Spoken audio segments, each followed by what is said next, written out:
My name is Emma, and for 3 years, I silently paid every bill that kept my parents afloat, their mortgage, medical expenses, prescriptions, while they praised my sister Sarah for being their generous provider.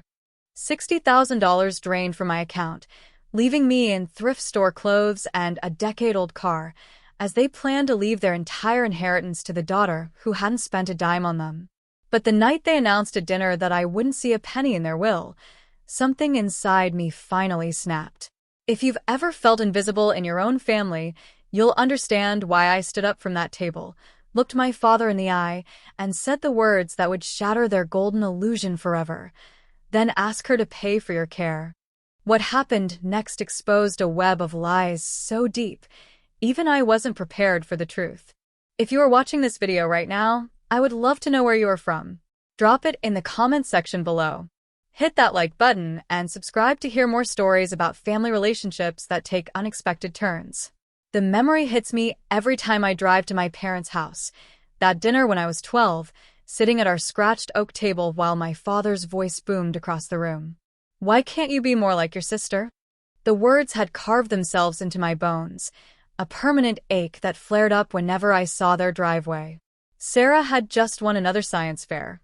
First place, naturally.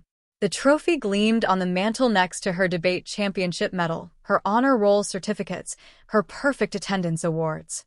My participation ribbon from the art show, the one where I'd spent 3 weeks painting a landscape that made my teacher cry, was nowhere to be seen. Mom had probably thrown it away with the weekly garbage. 23 years old now, and nothing had changed. I pulled into their driveway on a gray Thursday afternoon, the autumn leaves crunching under my tires like broken promises. 3 weeks had passed since my last visit.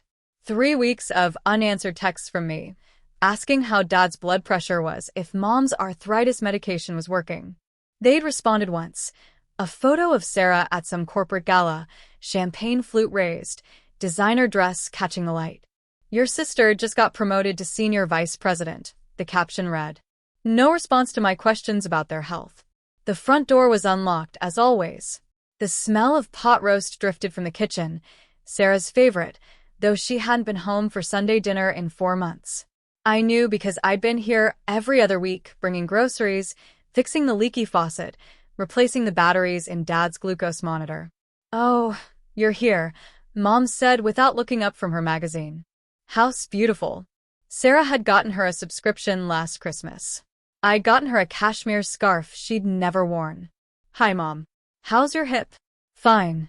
She flipped a page. "Your sister called this morning. She's thinking about buying a second property. An investment home. Smart girl." I set my purse on the counter, noticing the pile of envelopes stacked near the coffee maker. Medical bills from the quick glimpse I caught. Fairview Medical Center. Riverside Cardiology.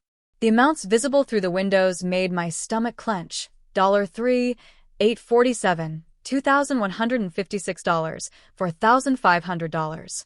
All marked "past due" in angry red letters. "Those bills need attention," I said carefully. Mom waved her hand dismissively. "Your sister handles all that. She set up some kind of automatic payment system. We don't even have to think about it." The automatic payment system. Right. The one I'd set up through my own bank account, hemorrhaging $2,000 a month to keep their medical expenses covered. The one they thought came from Sarah because I'd never corrected their assumption. Because what was the point? They'd probably accuse me of lying. Dad emerged from his study, newspaper in hand. "Didn't expect to see you today. I told you yesterday I was coming. Must have forgotten." He sat in his recliner with a grunt. "Sarah's been so busy lately. Vice President responsibilities. Did your mother tell you? Youngest VP in company history. She mentioned it. What are you doing these days?" "Still at that, what was it?" "Marketing thing. Graphic design, Dad. I'm a senior designer now. We just landed the Morrison Industries account." "Graphic design," he interrupted with a chuckle. "Drawing pictures on computers. Well, someone has to do it, I suppose. Not everyone can be a VP like Sarah." The words stung like they always did, sharp and precise, finding the soft spots between my ribs. I opened my mouth to tell him about the award I'd won last month, about the raise that came with it, about how my boss had called my work revolutionary in front of the entire team. But his eyes had already drifted back to his newspaper. Dinner was the usual performance. They talked about Sarah's achievements, past, present, and projected future. The time she'd save her company $2 million with some innovation. The CEO who'd personally complimented her presentation. The business trips to London and Tokyo. I pushed pot roast around my plate and made appropriate sounds of interest while mentally calculating how much I'd need to transfer this month to cover their mortgage payment. You know, Dad said, sawing at his meat with unnecessary force, we've been thinking about the future lately. Estate planning and such. My fork paused halfway to my mouth. Smart to plan ahead. I managed. We met with Harold. You remember Harold, our lawyer, last week. Got everything sorted out. He took a long drink of water, then looked directly at me for the first time all evening. We're leaving everything to Sarah. The words hung in the air like a blade. Everything. My voice came out smaller than intended. The house, the savings, your grandmother's jewelry, all of it. She's earned it. Mom nodded along, cutting her meat into precise, tiny squares. She's been so good to us over the years. Taking care of us. It's only right. Taking care of them. The phrase echoed in my skull. Taking care of them while living 5 hours away. Taking care of them while never visiting. Taking care of them while I wrote check after check, draining my savings, skipping vacations, wearing the same winter coat for 4 years because every spare dollar went to their care. That's your decision to make, I said, setting down my fork. My appetite had evaporated. Don't look so glum, Dad said, already dismissing my reaction. It's not like you need it. Sarah has responsibilities. A lifestyle to maintain. You're simple. You don't need much. Simple. Like I was a houseplant that could survive on minimal water and indirect sunlight. Besides, Mom added, we might not even have much to leave. These medical bills, you know. Thank God for Sarah's help, or we'd be in real trouble. I excused myself to the bathroom and sat on the closed toilet lid, head in my hands. My phone showed the automatic transfer scheduled for tomorrow, $2,000 to Parents' Medical Fund. 3 years I'd been doing this. $36,000, not counting the emergency payments for Dad's heart procedure last year or Mom's physical therapy after her fall. When I returned to the table, they were discussing Sarah's upcoming promotion possibilities. She'll probably make partner within 5 years, Dad was saying. Can you imagine? Our daughter, a partner at Morrison, Fletcher and Associates. Actually, I should go, I said, gathering my purse. Early morning tomorrow. Oh, already? Well, drive safe. Mom didn't get up from her chair. Tell Sarah we said hello if you talk to her. You mean when she visits? Oh, she's far too busy to visit. You know how demanding her job is. We're lucky she even calls. I paused at the door. What if Sarah couldn't help anymore? With the bills, I mean. What would you do? Dad laughed. Actually laughed. That's ridiculous. Sarah would never abandon us. She's not that kind of person. Not like, he stopped himself, but I heard the unfinished sentence anyway. Not like you. The drive home was a blur of streetlights and suppressed tears. My phone rang through the car speakers. Dad, probably calling to remind me about something I'd forgotten to do while I was there. I let it go to voicemail. His message was brief and cutting. Forgot to mention earlier. Don't expect anything in the will. Want to be clear about that. It's all going to your sister. She deserves it. I pulled into my apartment complex and sat in the dark car. Engine off, hands gripping the steering wheel until my knuckles went white. 3 years of secret sacrifice. 36 $12. Countless hours spent managing their medications, driving them to appointments, fixing things around their house. And for what? To be told I was simple, less than undeserving. We'll see about that, I whispered to the darkness. We'll see. The memory ambushed me at work the next morning. Mom's first heart episode, 3 years ago. I'd been in a client meeting when the call came through. Your mother's in the hospital, the nurse had said. She's asking for family. Sarah had been in Singapore. Or was it Sydney? Some place starting with S where important business happened. Dad had been useless, pacing the waiting room like a caged animal, muttering about insurance deductibles. I'd held Mom's hand through the night, watching monitors beep, adjusting her blanket when she shivered, lying to nurses that yes, of course, her other daughter was on her way. The bill had arrived 2 weeks later, $8,743 after insurance. Dad had stared at it like it was written in ancient Greek. "We can't afford this," he'd said, voice hollow.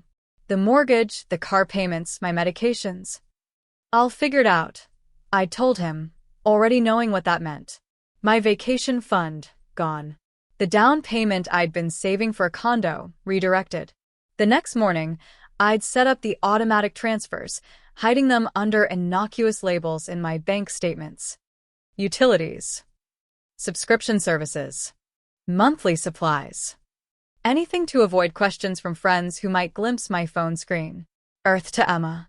My coworker, Janet, waved a hand in front of my face. Design meeting in 5. Sorry, just thinking through the Morrison pitch. Must be nice to have your head in the clouds. Some of us have real bills to pay. She laughed, not meanly, just the casual assumption everyone made. Emma, the single girl with no kids, must have so much disposable income.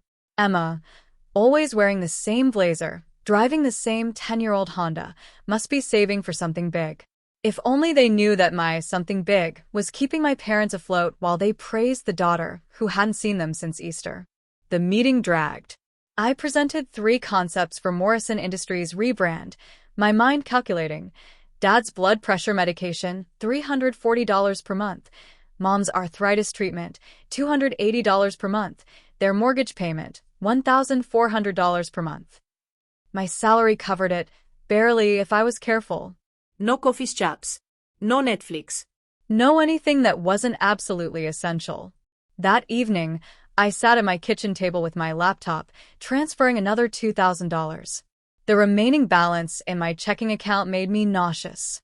$347.82 to last until next Friday. I opened my journal, the one place I could be honest, and wrote, October 15th transferred another $2,000 today. That makes $38,000 total. Mom called Sarah a blessing at dinner last night. Dad said I was simple. I wanted to scream. I wanted to show them every bank statement, every receipt, every sacrifice. But what's the point?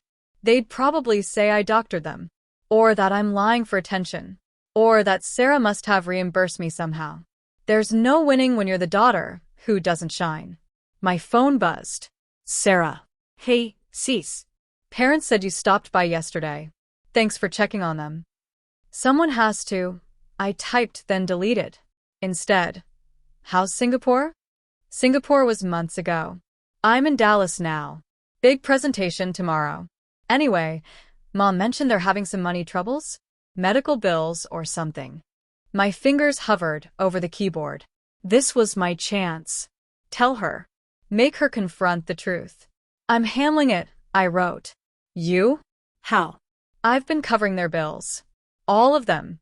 For 3 years. The typing indicator pulsed for a long moment. Oh, Emma. That's sweet of you to help out a little. I'm sure they appreciate the gesture. I've been managing the major expenses, of course. But every little bit helps. Sarah, I'm sending them $2,000 a month.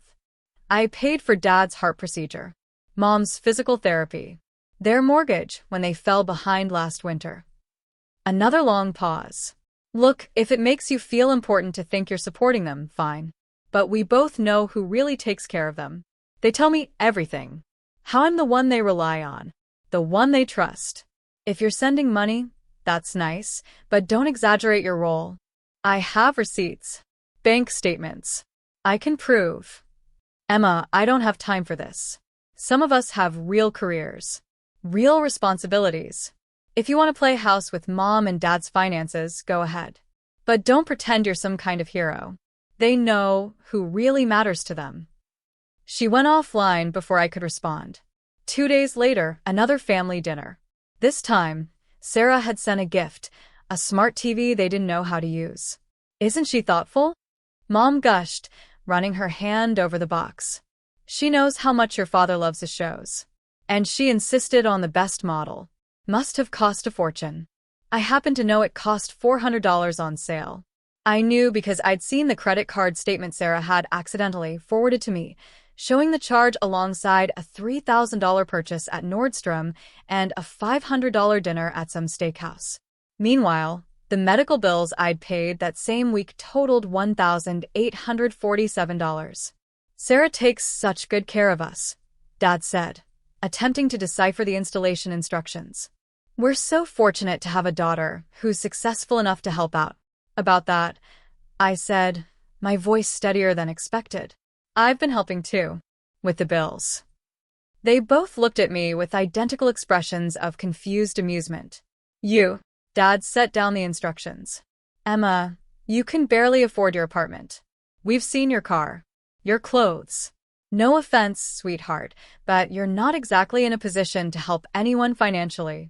I drive an old car and wear old clothes because I send you money every month.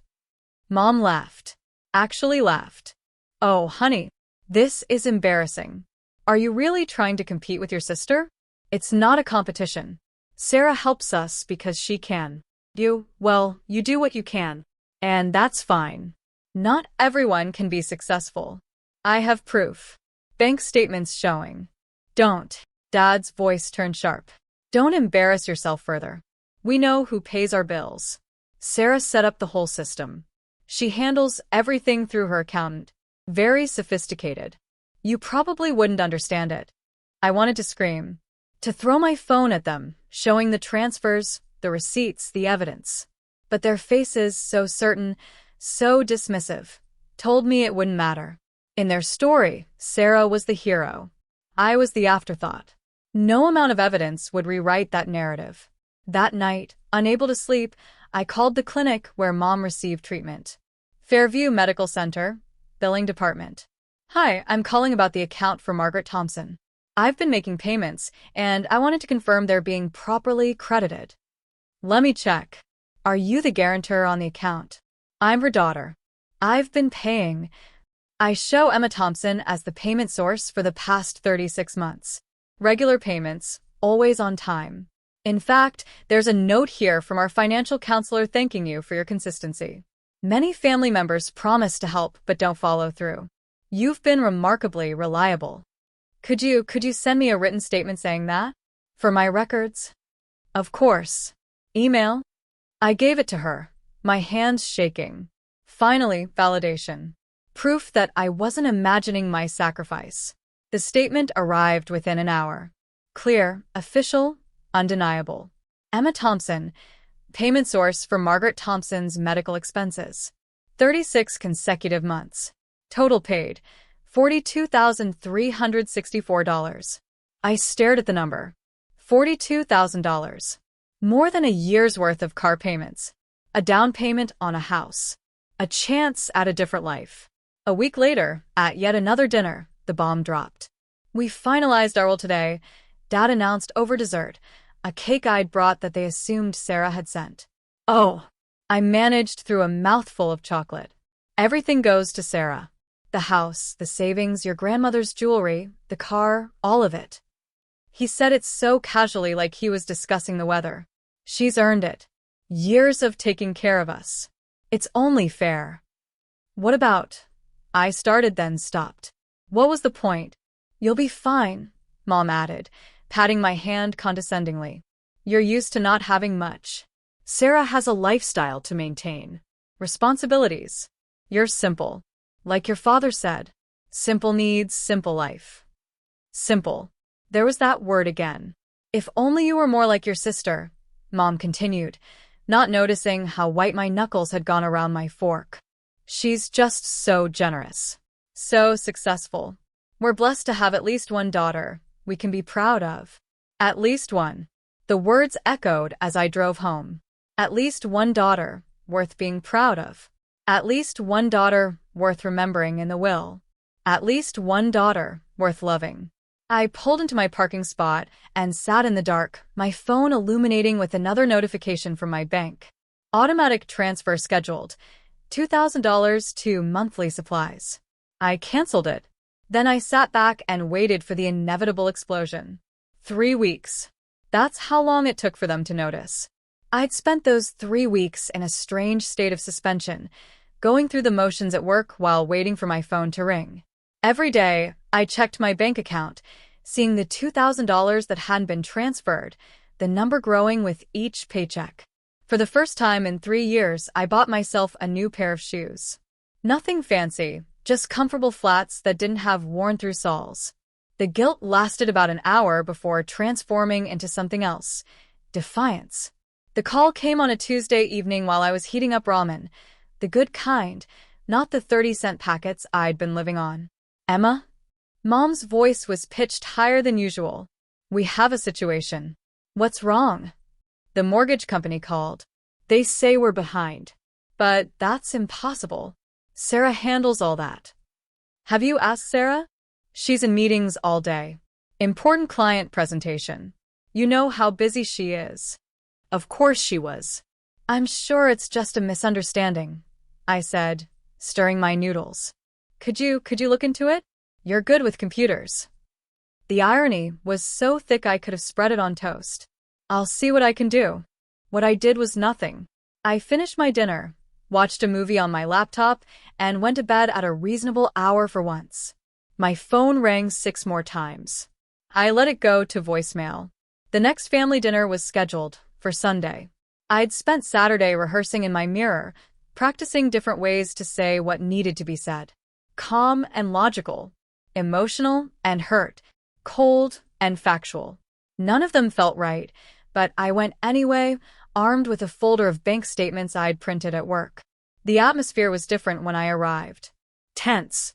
Dad barely looked up from his newspaper, and Mom's smile was strained. "Sarah's coming," she announced, as if this was some kind of triumph. "She's driving down specially."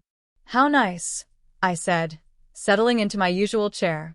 Sarah arrived an hour late, breezing in with their kisses and excuses about traffic. She looked polished as always: fresh manicure, designer bag, shoes that probably cost more than my monthly grocery budget.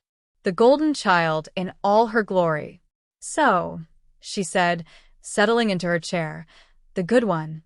The one without the wobble. Mom mentioned something about a mortgage mix-up?" 3 weeks late, Dad said gruffly. "The bank called twice."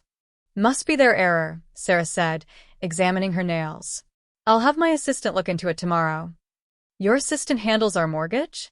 I asked innocently. "Well, not directly. But she manages my calendar, and I have reminders set up for all the family obligations." "Reminders to pay their mortgage?" "Among other things." Her eyes narrowed. "Why are you so interested suddenly?" "Just curious how it all works. This sophisticated system you have." Mom jumped in, eager to defuse the tension. "Sarah takes care of everything. Has for years. We don't know what we'd do without her." "Right," Dad added, finally looking up. "She's the responsible one. The successful one. The one we can count on." Each word was a little dagger, but I'd been building up immunity for 3 weeks. "It's such a blessing," Mom continued, "to have a daughter who can support us. Not everyone is fortunate enough to have that kind of success. That kind of generosity." "You'll never be as good as your sister," Dad added, apparently deciding subtlety was overrated. "She carries this family." The words hung in the air like a challenge. I felt my carefully rehearsed speeches evaporate, replaced by 3 years of suppressed rage. I stood up slowly, my hands steady on the table. "Then tell her to pay the bills from now on, because I'm done." The silence was absolute. Even the clock seemed to stop ticking. "What?" Mom's voice was barely a whisper. "I said I'm done. Let your perfect daughter handle it all." Dad's face flushed red. "What bills?" What are you talking about? "We've never taken a penny from you." "Never taken a penny?" I laughed, but it came out harsh. "I've been paying your mortgage, your medical bills, your prescriptions, everything, for 3 years." "That's ridiculous," Sarah interjected. "I handle all that." "No, you don't." I opened my folder, my hands surprisingly steady. "You want to see ridiculous? Let me show you ridiculous. I laid out the first statement. January, 3 years ago. Mom's heart episode. $8,743. Paid by Emma Thompson. I set down another. February, same year. Mortgage payment, $1,400. Paid by Emma Thompson. Another. March. Dad's medications, $340. Physical therapy for mom, $280. Mortgage again, $1,400. I kept going, laying paper after paper on the table like playing cards. April. May. June. Every month for 36 months. Every payment from my account. My money. My sacrifice. Mom picked up one of the statements with shaking hands. This can't be right. Call the bank, I said. Call the hospital. Call the pharmacy. Ask them who's been paying. This is obviously fake, Sarah said, but her voice had lost its confidence. Emma's trying to manipulate you. She's jealous. Fake. I pulled out my phone, logged into my bank app. Here. Real time. Look at the transfer history. Look at the payment references. Look at the remaining balance in my account after each transfer. Dad snatched the phone, his reading glasses perched precariously on his nose. His face went from red to white as he scrolled. These match our bills. The amounts, the dates. Of course they match, I said. Because I've been paying them. Every single one. While you sat here praising Sarah for her generosity. While you told me I was simple, unsuccessful, less than. While you wrote me out of your will because Sarah earned it. But Sarah said. Mom trailed off, looking at her older daughter. Sarah's composure finally cracked. She laughed, but it was brittle. Well, I didn't think you'd actually say anything. The admission hung in the air like a confession. You knew. Mom's voice was small, confused.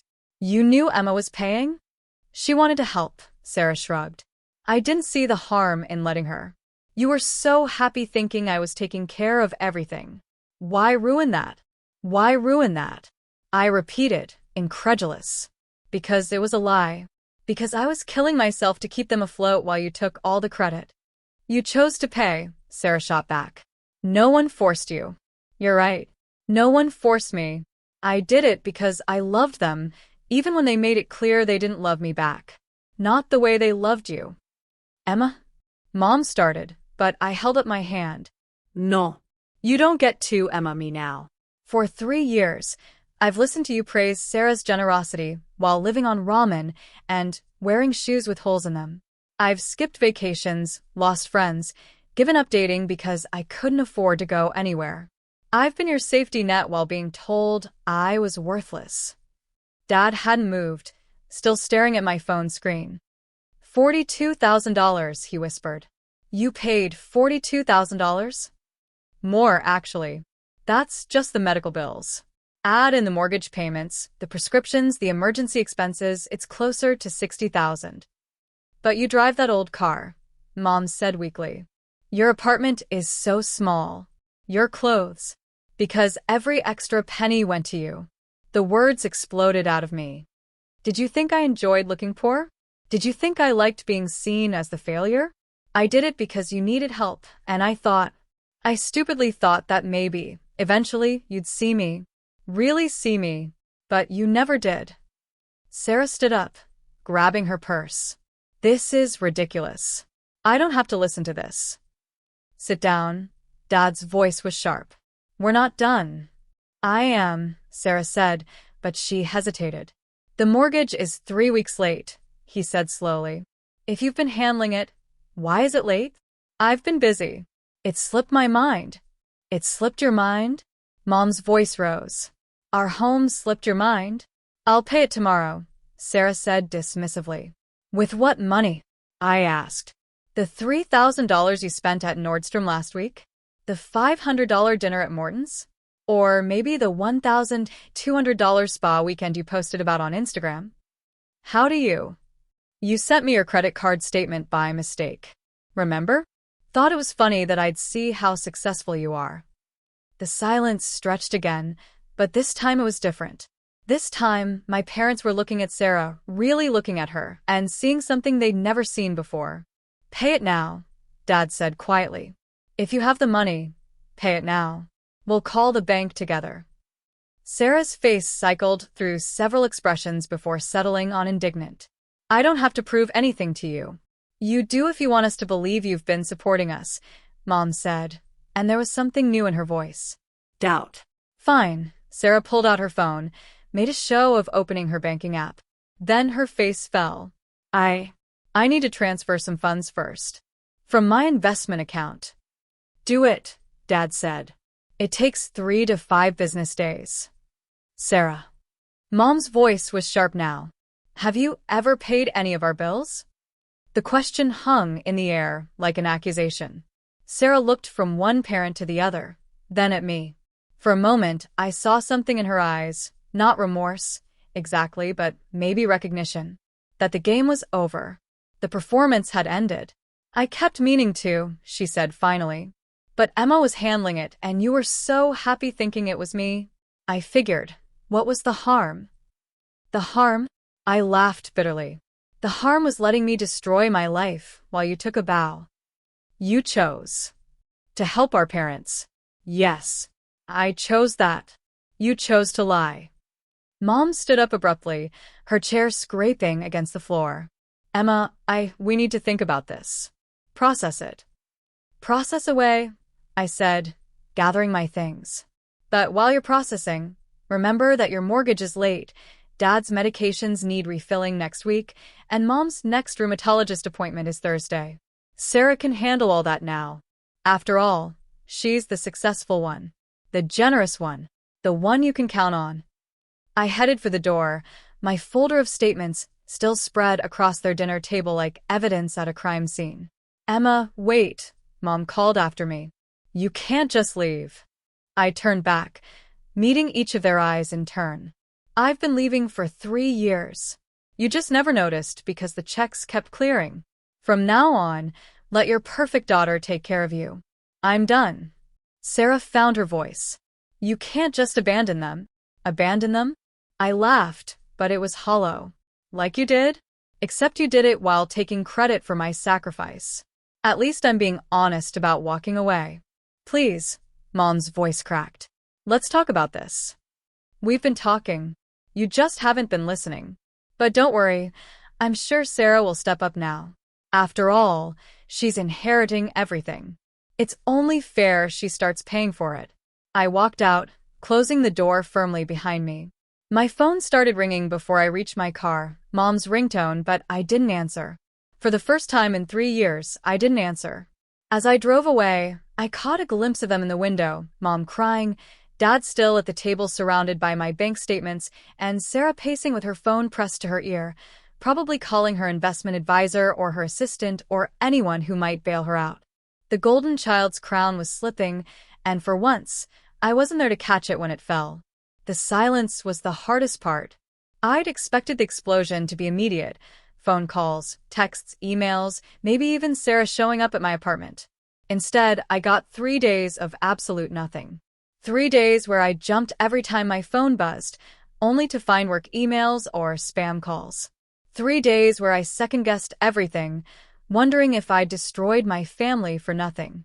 On the 4th day, the dam broke. I was driving home from work when Mom's voicemail came through the car speakers. "Emma, it's your mother. I need to talk to you. Please. Just call me back. We're trying to understand, and there are things, just please call."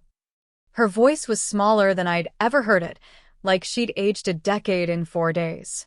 I deleted the message at the next red light. 2 hours later, another one.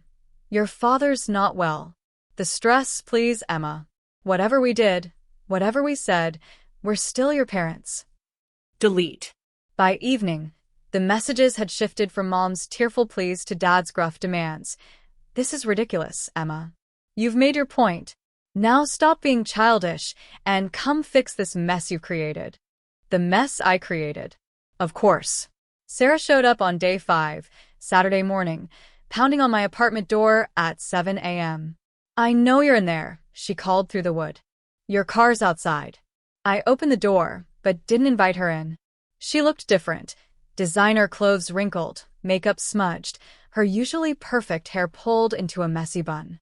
"You had to ruin everything," she said without preamble. "Do you have any idea what you've done?" "Told the truth. Destroyed our family." Her voice cracked. "They're not speaking to me. Dad won't even look at me. Mom cries constantly. Are you happy now?" "Am I happy that they finally know who's been keeping them afloat?" "Yes, actually." Sarah's face contorted. "They want me to pay them back. All of it. Every penny they think I took credit for." "You did take credit for it. I never asked you to pay their bills." "No, you just let them believe you were doing it." "For 3 years, Sarah. 3 years of listening to them worship you, while I hemorrhaged money." "And whose fault is that?" She stepped closer, her expensive perfume overwhelming in the small hallway. "You could have said something anytime. You chose to be a martyr." "I tried to tell them. Multiple times. They didn't believe me because you kept reinforcing the lie." Inevalit. "You never corrected them either. That's the same thing." Sarah's phone rang. She glanced at it and declined the call. "That's Mom. She's called 15 times this morning. Dad's had chest pains. They had to go to the ER last night." My stomach clenched, but I kept my face neutral. And the bill is going to be astronomical. They want to know who's paying for it. Sounds like your problem. After all, you're inheriting everything. "About that," Sarah's voice dropped. "They're talking about changing the will." "Good for them. Emma, please." And for the first time in my life, I heard my sister beg. "I can't afford it. The mortgage, the medical bills, all of it. I don't have that kind of money." "But your job." "I make good money, yes. But I spend it. The apartment, the car lease, the clothes, it's all part of maintaining an image. I have maybe 3,000 in savings." 3,000. I laughed, but it was hollow. "I've been sending them 2,000 a month on a salary half of yours." "I know." She was almost screaming now. "I know, okay? You're the good daughter. You're the one who sacrificed. You win." "Is that what you want to hear?" "I want you to tell them the truth. All of it." "I did. They don't care. They want their bills paid, and they want them paid now." "Then pay them." "I can't." She was crying now, mascara running in black streams. "I'll lose everything. My apartment, my car. Your image." "Yes." She didn't even try to deny it. "My image is all I have. It's my career, my future, everything. And my sacrifice was what, exactly? Nothing." Sarah wiped her face with the back of her hand, smearing the mascara worse. "Can't we work something out? You keep paying, I'll tell them it's from both of us." "Absolutely not. Emma, please. They're our parents." Funny how they became our parents when you need something. Her phone rang again. This time she answered, turning slightly away. Mom." "No, I'm at Emma's." "She won't." "I know. I understand. The mortgage company called again? Monday? I'll figure something out." She hung up and turned back to me. "They're going to lose the house." "No, they won't. They'll figure it out. Maybe sell some things. Downsize. Get a payment plan. You know, all the things regular people do when they can't afford their lifestyle." "This is cruel, Emma." "Cruel." The word ignited something in me. Cruel was letting me live in poverty while you lived in luxury off my reputation. Cruel was watching them praise you for my sacrifices. Cruel was inheriting everything while I got nothing but dismissal and condescension. Fine. You want me to suffer? I'm suffering. You want me to be exposed? I'm exposed. What more do you want? I want 3 years of my life back. But since that's impossible, I'll settle for never having to pretend again." Sarah left after hurling a few more accusations, each one bouncing off my newfound armor of indifference. I spent the rest of the weekend doing things I hadn't done in years, getting a massage, buying books, eating at a restaurant that didn't have a drive-thru. The guilt was there, lurking at the edges, but it was manageable, like a bruise healing. Monday brought the extended family into the drama.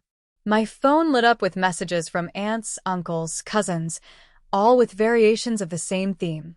How could you abandon your parents?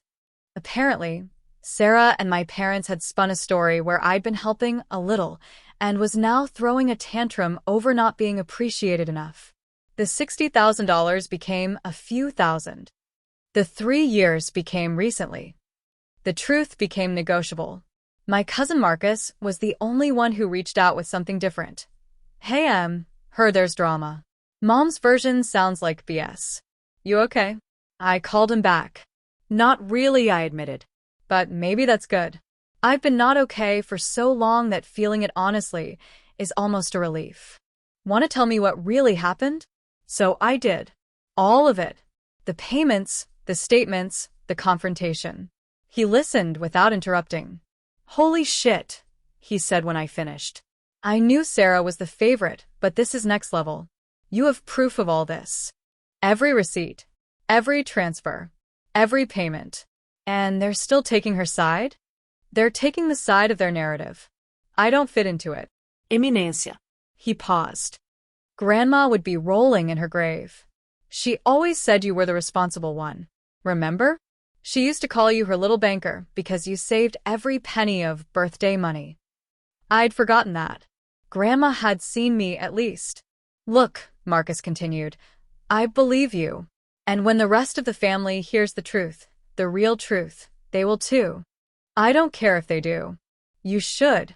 Not for them, for you. You deserve to have your story told accurately. Tuesday afternoon, Dad had a stroke. I was in a meeting when the call came through. Mom, hysterical, barely coherent. Hospital, your father's stroke, please? I went. Of course I went. Despite everything, I went. The hospital smelled the same as it had 3 years ago during Mom's heart episode. Disinfectant and despair. I found them in the cardiac unit. Mom hunched in a plastic chair, Sarah pacing by the window, already on her phone. He's stable, Mom said when she saw me. But the doctor said it was stress-induced. The past week. She trailed off, the accusation clear. This was my fault. I'd caused this with my truth-telling. The deposit, Sarah said, ending her call.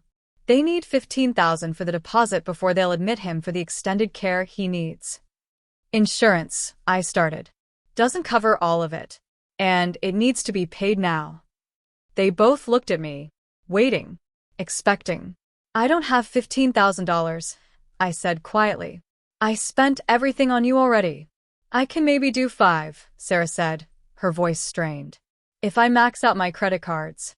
That leaves 10, Mom said, still looking at me. I told you. I don't have it. You could get a loan, Sarah suggested. Your credit must be decent. My credit is shot from 3 years of financial strain. Thanks for that, by the way. Emma, Mom's voice was desperate. Your father could die. He's stable. You just said so. He needs extended care, not emergency surgery. Work out a payment plan with the hospital. They won't. They will. They always do. You just have to ask. Fill out the financial hardship paperwork. Be honest about your situation. Our situation, Mom spat, is that our daughter abandoned us when we needed her most. No, I said firmly. Your situation is that you put all your eggs in one basket, a basket that was actually empty. And now you're facing the consequences. Sarah's phone rang. She answered it, her face paling. What do you mean, declined? All of them?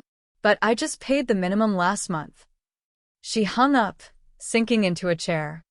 My cards are maxed out. I can't even do 5,000. The irony was thick enough to choke on. The golden child couldn't produce even a fraction of what I'd been paying monthly. I'll talk to the financial counselor, I said finally. See what options they have. But I'm not paying for it.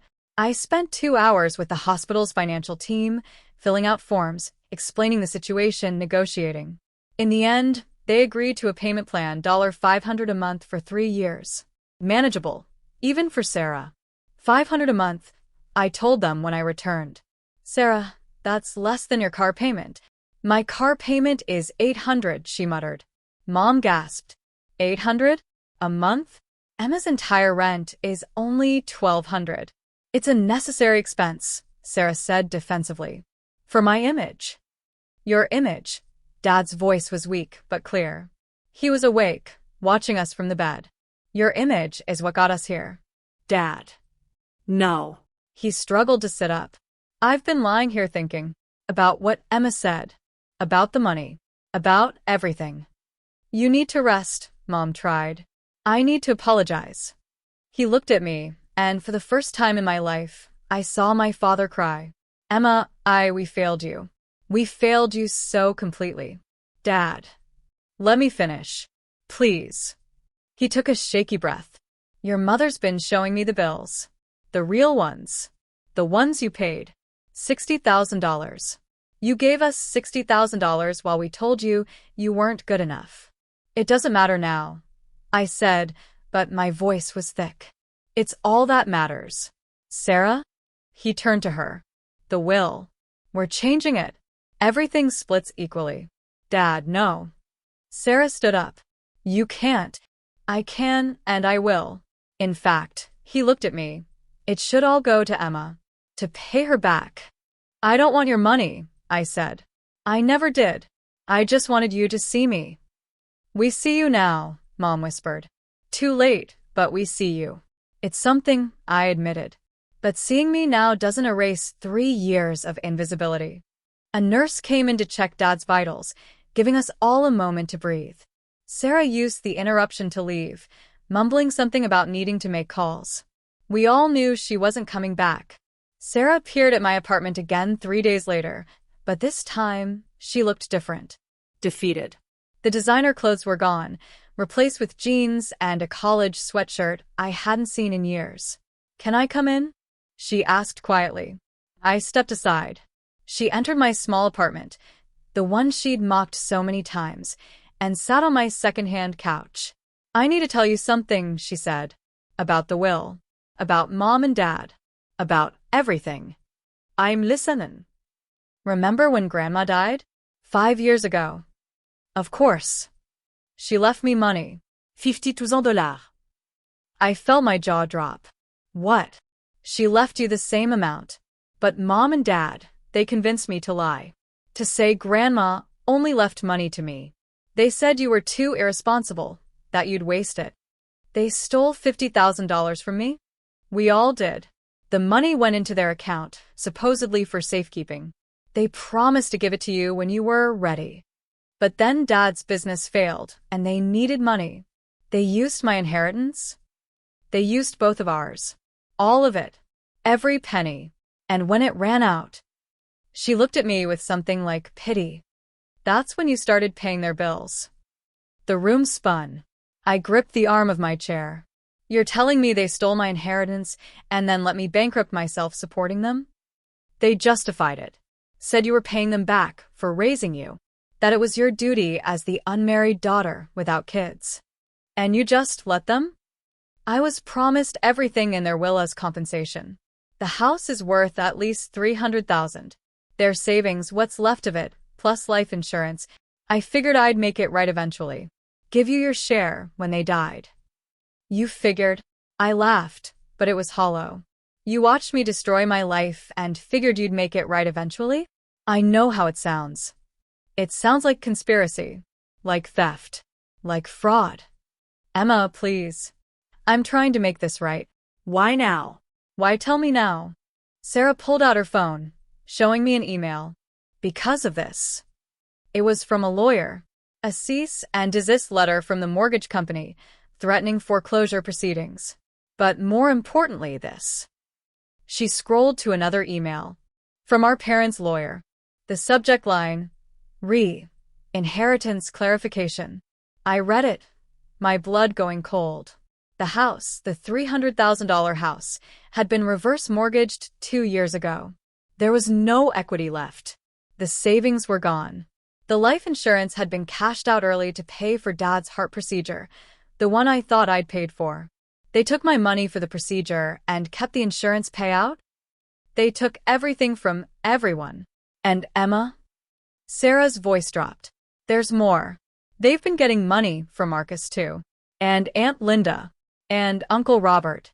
Small amounts from everyone. All while telling each person they were the only one helping. What? I found out yesterday. Started making calls after Dad's stroke. Everyone thinks they're the sole supporter. Everyone's been told the same story about me being successful and taking care of them. But the bills I paid were real. But so were the ones Marcus paid. And Linda. And Robert. They've been double and triple dipping, claiming poverty to everyone while actually bringing in probably $6,000 a month. $6,000? Where did it all go? Sarah pulled up another document on her phone. Gambling. Dad's been going to the casino. Mom's been playing online poker. They've lost hundreds of thousands over the past 5 years. Grandma's money, the reverse mortgage proceeds, everyone's support payments, all of it went to gambling. I sank into my chair. Everything I thought I knew was wrong. Every sacrifice, every moment of resentment, every family dinner where I'd bitten my tongue, it was all built on lies within lies. Does Marcus know? The others. I'm telling them tomorrow. Family meeting. Without Mom and Dad. They'll deny it. I have proof. Bank statements, casino records, online gambling site histories. Dad's computer saved all the passwords. I got in yesterday while they were at the hospital. That's illegal. So, is defrauding your entire family. We sat in silence for a moment, processing the magnitude of the betrayal. There's one more thing, Sarah said quietly. The will they keep threatening everyone with? It doesn't matter. There's nothing to inherit. Nothing but debt. The house will be foreclosed on within 6 months. The credit cards are maxed. They owe back taxes. Even if they left everything to one person, that person would inherit nothing but obligations. So all of this, the favoritism, the golden child narrative, the threats of disinheritance, was manipulation to keep the money flowing. Shot him at my eyes. Emma, I'm sorry. I'm so sorry. I bought into it because it made me feel special, but I was just another mark in their con. You were more than that. You were their accomplice. I know. And I'll spend the rest of my life trying to make it right. How? My money's gone. My credit's ruined. 3 years of my life wasted. I don't know, but I'll figure it out. I have to. My phone rang. Mom. Don't answer, Sarah said. Not yet. Not until you've processed all this. But I did answer. Because despite everything, some habits die hard. Emma, thank God. Your father's being discharged tomorrow, and we need someone to pick him up. Sarah's not answering and, Mom, I know about the gambling. Silence. I don't know what you're talking about. The casino. The online poker. Grandma's money. The reverse mortgage. All of it. The silence stretched longer this time. Who told you? Does it matter? Is it true? It's not what you think. We had some bad luck. A few investments went poorly. Investments? Is that what you're calling it? Emma, we're your parents. We've given you everything. You stole $50,000 from me. That money was for your own good. You would have wasted it. Like you did? At the casino? How dare you? I hung up. Then I blocked her number. Then Dad's. For the first time in my life, I cut them off completely. Sarah was still on my couch, looking smaller than I'd ever seen her. What are you going to do? She asked. I don't know. Move, maybe. Start over somewhere where the weight of being their daughter doesn't crush me every day. And them? They made their choices. Every day for 5 years, they chose gambling over their children. They chose lies over truth. They chose manipulation over love. Now they get to live with those choices.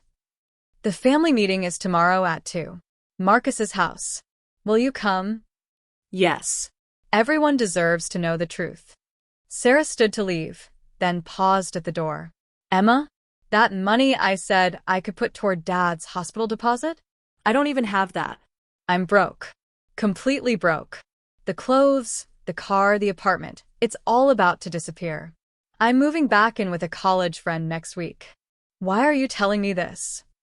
Because I'm done lying. To you, to them, to myself. I bought into their game and lost everything, just like you. The only difference is I deserved it. After she left, I sat in my apartment, looking around at my secondhand furniture, my small space, my simple life. For 3 years, I'd been ashamed of it. Now, for the first time, I felt proud. It was mine, earned honestly, paid for without lies or manipulation. My phone buzzed with a text from Marcus. Sarah told me everything. Jesus Christ, Eminência. Family meeting tomorrow. We're going to figure this out. All of us. Without them. Then another from Aunt Linda. Just heard. I'm in shock. Been sending them $500 a month for 2 years. Uncle Robert. Those bastards. Claimed they needed help with groceries. I've been buying them groceries for 18 months. The family text chain exploded with revelation after revelation. Everyone had been paying something. Everyone had been told they were the only one. Everyone had been manipulated. By morning, the tally was staggering. Between 7 family members, our parents had been collecting nearly $8,000 a month for the past 2 years. Before that, it was Grandma's money and the reverse mortgage. Nearly $500,000 had flowed through their hands in 5 years. All of it gone. Gambled away while they played us against each other, maintaining their elaborate fiction of favoritism and need. The family meeting was held in Marcus's backyard. 7 of us gathered around his patio table, each carrying our own folder of evidence. The mood was somber, like a funeral for trust itself. Sarah had prepared a presentation, probably the first useful thing her business skills had ever contributed to the family. Spreadsheets showing the flow of money. Bank statements. Casino players' club records showing Dad's losses. Screenshots of Mom's online poker accounts. Total confirmed gambling losses over 5 years. $487,000, she read. Total extracted from family members. Approximately $450,000. The rest came from the reverse mortgage and cashed-out insurance policies. How did we not see this? Aunt Linda asked, her voice shaking. Because they were experts at manipulation, Marcus said. They compartmentalized. Each of us only saw our piece. Emma was the scapegoat who gave the most. Sarah was the golden child who provided cover. The rest of us were supporting players, each thinking we were the only one helping. What do we do now? Uncle Robert asked. We stop enabling them, I said. All of us. Completely. But their family, Linda started. They're con artists who happen to share our DNA, I interrupted. Would you keep giving money to any other con artist who stole from you? Emma's right, Sarah said. They've been given hundreds of thousands of dollars and have nothing to show for it but debt. Even if we wanted to help, there's no point. It would just go to the casino. But what about their health? The house? They're adults, Marcus said firmly. They can figure it out. Sell the house before it's foreclosed. Downsize. Get jobs. Go to Gamblers Anonymous. Take responsibility for once in their lives. The vote was unanimous. Complete financial cutoff from everyone. 3 days later, we received a summons to a lawyer's office. Not for a will reading, for a family financial discussion our parents had arranged. We all went curious despite ourselves. The lawyer, Harold, the same one who'd drawn up their will, looked uncomfortable as we filed in. Our parents sat on one side of his conference table, looking older and smaller than I'd ever seen them. Thank you all for coming, Harold began. Your parents have asked me to mediate a discussion about family financial obligations. Obligations. Marcus laughed. Are you serious? They've provided for all of you for years, Harold started. Stop, I said, standing up. Mr. Harold, are you aware that my parents have defrauded their entire family of nearly $500,000? That's a serious accusation. Sarah opened her laptop, pulling up the presentation. It's not an accusation. It's documented fact. We spent the next hour showing Harold everything. His face went from skeptical to shocked to professionally neutral. I see, he said finally. This is not what I was led to believe. We need help, Mom said, speaking for the first time. Her voice was small, desperate. We're going to lose everything. You already lost everything, I said. You gambled it away. But the will, Dad started. What will? Sarah interrupted. The will leaving me a house that's in foreclosure? Savings that don't exist? Debts I'd have to assume? That will. Harold cleared his throat. Actually, about that. There's been a development. The reverse mortgage company has initiated foreclosure proceedings. The estate, such as it is, will be insolvent within 6 months. So there's nothing? Mom asked. Less than nothing. There are substantial debts. But if the children were to help, Dad tried. No. All 7 of us said it in unison. Harold shuffled his papers. There is one option. If someone were to assume the mortgage, pay off the reverse mortgage, and settle the debts, they could potentially save the house. How much? Sarah asked. Approximately $200,000. The room went silent. I have a different proposal, I said, surprising myself. I'll help, but on my terms. Everyone stared at me. Emma, no, Marcus said. After everything. Hear me out. I turned to my parents. I'll pay for a small apartment. $1,000 a month, which is what I can afford now that I'm not hemorrhaging money to you. Basic utilities included. No gambling money. No extras. You'll sign a contract agreeing to attend Gamblers Anonymous and provide proof of attendance. You'll also sign over any remaining assets to be divided equally among all 7 of us who you defrauded. That's preposterous, Dad started. That's generous, Harold interrupted. Considering potential fraud charges. Fraud charges? Mom gasped. Obtaining money under false pretenses. Multiple counts. From multiple victims. Harold's voice was stern. Your daughter is offering you a lifeline. I'd consider it carefully. And if we refuse? Dad asked. Then you're on your own, I said. All of us walk away. You lose the house, declare bankruptcy, and figure out your own housing situation. Your choice. Why? Mom asked me. Why would you help us after everything? Because despite everything, you're my parents. And because I refuse to let your bad choices define my character. But this is a one-time offer. Take it or leave it. They huddled together, whispering. Finally, Dad looked up. We'll take it. Harold drew up the contracts that day. Strict terms. Muntlige attendance verification. No gambling of any kind. Regular financial audits. Any violation would result in immediate termination of support. As we signed the papers, I felt something shift. Not forgiveness, that would take time, if it ever came, but a kind of closure. There's one more thing, Harold said as we prepared to leave. Your grandmother's will. There was a codicil I wasn't aware of until recently. He handed me and Sarah each an envelope. She left letters. To be delivered 5 years after her death. Which is now. I opened mine with shaking hands. My dearest Emma, if you're reading this, then I was right about your parents. I'm sorry, sweetheart. I've watched them favor Sarah while you quietly held everything together. I've seen your strength, your integrity, your heart. I left you money in my will. If you didn't receive it, then they took it. I suspected they might, which is why I also set up a trust they didn't know about. A backup plan, you might say. Contact the lawyer whose name is at the bottom of this letter. Not Harold. He's too close to your parents. This lawyer has something for you. Remember, your worth isn't determined by their blindness to it. All my love, Grandma.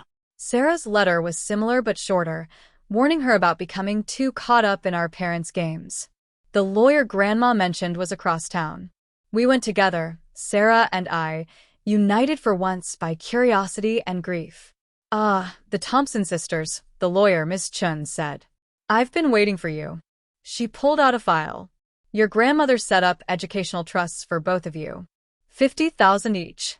Your parents couldn't touch them because they were specifically designated for education and self-improvement. Very broad terms, legally speaking. We have money? Sarah asked, stunned. You have options, Ms. Chin corrected.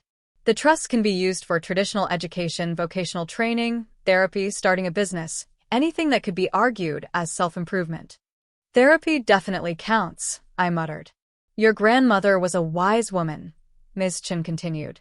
She knew your parents' nature. She protected what she could.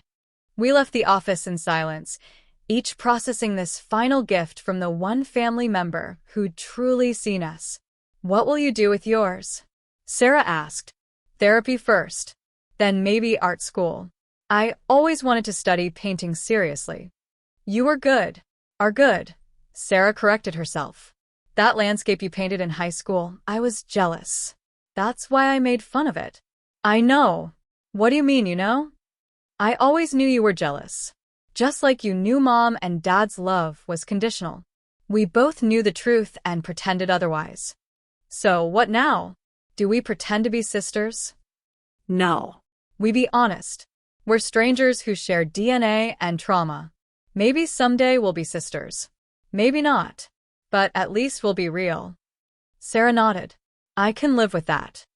The epilogue came 3 months later. Our parents, installed in their small apartment, attending GA meetings, slowly facing the wreckage of their choices. The family, fractured but healing, each member setting boundaries and rebuilding trust where possible. I started art school with Grandma's money. Sarah used hers for business school, starting over, building something real this time.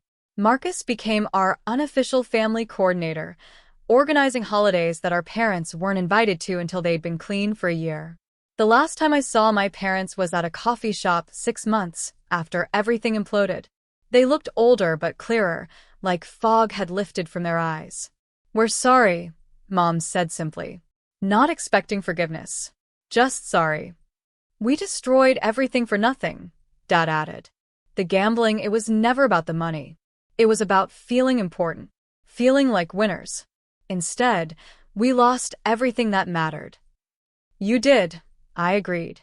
"But you're still here. Still breathing. That's more than some gambling addicts get." "The GA meetings help," Mom admitted. Hearing other stories. Realizing we're not unique, just addicts who happen to have families willing to enable us. "Until they weren't," Dad said, looking at me. "You stopping the payments, it saved us. We would have gambled until we died. You almost did anyway. But we didn't. Because you finally said no. Because you all did." I left that meeting feeling lighter than I had in years. Not reconciled. That might never come, but released. The burden of being their daughter, their savior, their scapegoat, had lifted. Standing in my art studio that night, painting for the first time in years, I thought about Grandma's words. Your worth isn't determined by their blindness to it. She was right. She'd always been right. I painted until dawn, lost in color and possibility, finally free from the weight of comparison. The painting was of a small bird leaving a golden cage, flying toward an uncertain but infinite sky. I titled it Inheritance.